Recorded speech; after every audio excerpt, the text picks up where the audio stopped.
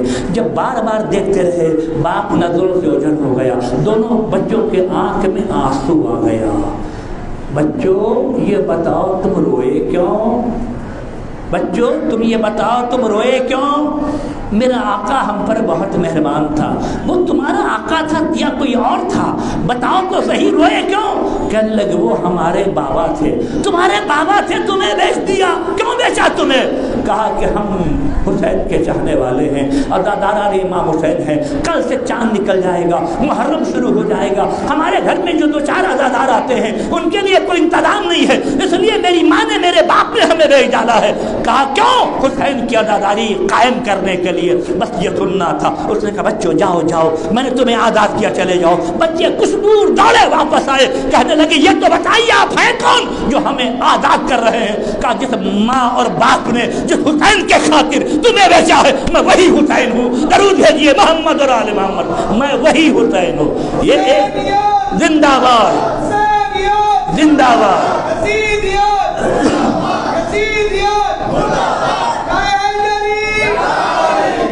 میں وہی حسین ہوں۔ یہ ایک میں نے دو طرح کی یہ واقعات دو طرح سے پڑھا، یہ ایک اور ایک کیا ہے کہ وہ سوار ان بچوں کو لے کر چلا۔ جب ان بچوں کو لے کر سوار چلا تو جانے کے بعد ایک مقام پر پہنچا، ایک ضعیف خاتون تھی۔ کہا کہ اماں یہ بچے میرے نام پر بیچے گئے ہیں، آپ ان بچوں کو لے لیجئے۔ اس خاتون نے بچوں کو لیا، بچوں کے سر پہ ہاتھ پھیرا، بچوں کو چھوٹے چھوٹے نوالے کھانا کھلائے، بچوں کی خدمت کیا۔ بچے کہنے لگے آقا دادی کوئی کام بتائیے، ہم آپ کی خدمت کریں۔ لیکن اس مومنہ نے کہا کہ نہیں، تو حسین کا دادار ہے، میں تیری خدمت کروں گی، تیرے لیے کوئی خدمت نہیں ہے۔ بچے سو گئے۔ اب جب دوسرا دن آیا تو ظاہر امام حسین کی مجلس تھی، دو چار افراد جو باہر کے تھے وہ آ گئے، مجلس شروع ہوئی۔ ایک مرتبہ ماں دار و قطار رونے لگی۔ جب ماں دار و قطار رونے لگی تو باپ نے کہا میں نے تجھ سے کہا تھا نا بچوں کو یاد کر کے رو گی۔ کہا کہ میں بچوں کو یاد کر کے نہیں رو رہی ہوں، حسین کے عزادار کو یاد کر کے رو رہی ہوں۔ کہا کیا ہوا؟ میں اس لیے رو رہی، مولا یوں ہی تو عزادار کم تھے، دو عزادار اور کم ہو گئے، میں اس لیے رو رہی ہوں۔ دار و قطار رو رہی تھی، میں یہ رو رہی تھی، اتنے میں دخل الباب ہوا، دروازہ کھولا، دیکھا ایک نقاب پوش معظمہ ہے، ساتھ میں دونوں چھوٹے چھوٹے بچے ساتھ میں کھڑے ہوئے۔ اے مومنہ ان بچوں کو لے لے، میں ان بچوں کو دینے کے لیے آئی ہوں، بس یہ سننا تھا۔ تڑپ کے کہتی ہے کہ اے میرے بچوں کی مالکہ، میرے بچوں کو واپس نہ کرنا، میں نے حسین کی عزاداری کا انتظام کر لیا ہے، اب میرے پاس پیسے نہیں ہیں جو میں تجھے پیسے واپس کروں گی۔ کب پیسے تم سے کون مانگتا ہے؟ ان بچوں کو لے لو، امام حسین کی عزاداری کرو۔ صحن میں آئی، آنے کے بعد ایک مرتبہ اس نے اپنے شوہر کو کہا میرے بچوں کی مالکہ آئی ہے، ایک ہی کمرہ تھا، جلدی نکلو آؤ۔ شوہر بھی واپس آیا، باہر آیا اور آنے کے بعد کہا شہزادی میں آپ کو کہاں بٹھاؤں؟ کہا سنا ہے کہ تیرے گھر میں عزا خانہ ہے، مجھے حسین کے عزا خانے سے زیادہ کوئی جگہ پسند نہیں ہے، مجھے حسین کے عزا خانے میں بٹھا دے۔ وہ امام حسین کے عزا خانے میں گئی اور مومنہ جانے کے بعد یا حسین کہہ کے رو رہی ہے، چیخ رہی ہے۔ ارباب ادا ایک قرآن ہے، بچے کی ماں بچوں سے کہتی ہے جب تیری مالکہ اتنی مومنہ تھی، اتنے حسین کے چاہنے والی تھی، تو اپنی مالکہ کو چھوڑ کر کیوں آیا؟ بچے یہ کہنے لگے مادر گرامی یہ بزرگ ہمیں لے کے گئے، لے جا کر دیا اور اپنی ضعیفہ کو دیا اور کہا کہ اماں یہ بچے میرے نام سے بیچے گئے ہیں۔ یہ مومنہ نے ہمارے بالوں میں شانہ کیا، ہماری خدمت کی اور کہا میں تمہاری خدمت کروں گی لیکن تم سے خدمت نہیں لوں گی۔ اور اماں تھوڑی دیر پہلے وہی بزرگ وہی نوجوان آئے، کہا کہ اماں اس کی ماں رو رہی ہے، حسین کے عزادار کم ہو گئے ہیں، اماں جا کر دے کر آؤ، اس لیے میں لے کر آئی ہوں، بس یہ سننا تھا۔ اس کہنے لگا، وہ بچہ نے کہا اچھا تیری مالکہ بہت مومنہ ہے، امام حسین کے چاہنے والی ہے، دوڑ کے آئی, کہنے لگی شہزادی آپ کے بچوں کا نام کیا ہے؟ اپنے بچوں کا نام بتائیے. کہا تم میرے بچوں کا نام پوچھ کر کیا کرو گی؟ کہا شہزادی جس طریقے سے آپ نے ہمارے نور نظر کو واپس کر دیا, حسین کے عزادار کو واپس کر دیا, میں بھی دعا کروں گی خدایا اس مومنہ کے فرزند کو صحیح و سالم رکھنا, اس پر مومنہ کی فرزند کی حفاظت کرنا. بس یہ سننا تھا. وہ نقاب پوش معظمہ کھڑی ہوئی کہ میرے فرزند کے لیے دعا نہ کرو, میں فاطمہ ہوں, کربلا میں میرا گھر اجڑ گیا, کربلا میں میرا گھر اجڑ گیا, میرے فرزند کے لیے دعا نہ کرو, میرا حسین کربلا میں مارا گیا, میرا اکبر کربلا میں مارا گیا, سب کربلا میں شہید ہو گئے, میں فاطمہ ہوں, حسین کی ماں ہوں. مجھے حسین کی عزاداری سے بہتر اور کوئی چیز پسند نہیں ہے, حسین کی عزادار جناب فاطمہ زہرا. ہاں مومنین کرام, پتہ ہے آپ کو, دوسری محرم کو ہمارا امام, آپ کا امام کا ناقہ چلتے چلتے چلتے ایک مرتبہ دوسری محرم کو امام کا ناقہ رک گیا. امام لاکھ کوشش کر رہے ہیں یہ ناقہ آگے بڑھے, لیکن ناقہ آگے نہیں چلتا. جب ناقہ آگے نہیں جاتا تو امام ایک مرتبہ اترے. اترنے کے بعد پوچھا ہے لوگوں بتاؤ زمین کا نام کیا ہے؟ کسی نے کہا غادریہ کہتے ہیں. اے لوگوں بتاؤ زمین کا کوئی اور نام بھی ہے؟ کسی نے کہا زمین کو شرط فرات کہتے ہیں. اے لوگوں بتاؤ زمین کا کوئی اور نام بھی ہے؟ کسی نے کہا نینوا کہتے ہیں. اب امام حسین ان جمالوں کی طرف بڑھے جن کے اونٹ کے رائے پر رہتے تھے. اے جمالوں بتاؤ زمین کا کوئی اور نام بھی ہے؟ میں کہتا ہوں بتانے والوں کہہ دو مولا اور کوئی نام نہیں ہے, لیکن ایک جمال کہتا فرزند رسول اس زمین کو کربلا کہتے ہیں. بس کربلا کا نام سننا تھا. ارباب اعضا بھائی عباس محمل سے اہل حرم کو اتار لو, یہ زمین ہمارے لیے پیدا ہوئی ہے, میں زمین کے لیے پیدا ہوا ہوں. ارباب اعضا تمام بیویاں کربلا کی زمین پر اتری. عباس نے اپنا خیمہ نہر فرات کے کنارے لگایا. ارباب اعضا جب بیویاں اتری ہے نا, ایک مرتبہ شہزادی زینب نے کہا بھیا میں زمین پر نہیں رہوں گی بھیا, کیوں جیسے ہی میں نے زمین پر قدم رکھا ہے نا اس زمین کی خاک میرے سر پہ پڑ گئی بھیا, میرے ساتھ جو ہے رسول کی امانتیں ہیں, زینب اس مقام پر نہیں رہے گی. ارباب اعضا حسین نے زینب کو سمجھایا, زینب حسین زمین کے لیے پیدا ہوا ہے. امام نے بتایا اتنے میں ارباب اعضا کیا ہوا, ایک پشتے خیمے سے ایک مومنہ کے رونے کی آواز آئی. زینب نے کہا بھیا اس مومنہ سے کہو کہیں اور جا کر روئے, اس خاتون سے کہو کہیں اور جا کر روئے, میرے ساتھ رسول کی امانتیں ہیں. ایک مرتبہ حسین نے دیکھا, کہا بیٹا دیکھا, دیکھ کر کہا زینب تو نے نہیں پہچانا یہ مومنہ جو رو رہی ہے؟ آواز آئی حسین میں تیری ماں فاطمہ ہوں, میں مدینے سے آ گئی, حسین میں کربلا میں موجود رہوں گی, ہر مقام پر موجود رہوں گی. جناب فاطمہ زہرا سلام اللہ علیہا. ارباب اعضا تھوڑی دیر میں یزید کی فوج آ گئی. یہ جو یزید کی فوج آئی ہے ارباب اعضا آئے, حسین کے خیمے کو دریا کے کنارے سے ہٹائیں گے. حسین اپنا خیمہ ہٹاؤ. جناب عباس کو جلانا گیا.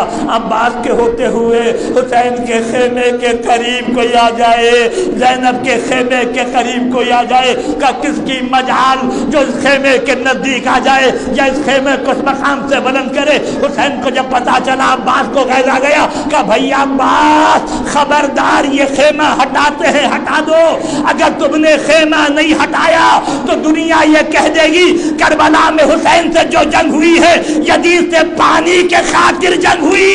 بھیا عباس حسین کی جنگ پانی کے خاطر نہیں ہے, حسین کی جنگ جو ہے اب میرے نانا کے سنت کے خاطر ہے, حسین کی جنگ جو ہے بدعت کو ختم کرنے کے خاطر ہے, حسین کی جنگ جو ہے اللہ کے دین کی حفاظت کرنے کی خاطر ہے. بھیا عباس رہنے دو, بھیا عباس اٹھا لو خیمے کو. ارباب اعضا میں کہوں گا آج جب تک عباس ہے, زینب کو سہارا ہے, ام کلثوم کو سہارا ہے, لیلا کو سہارا ہے, بیویوں کو سہارا, بڑی دھارا سے حسین کو عباس سے.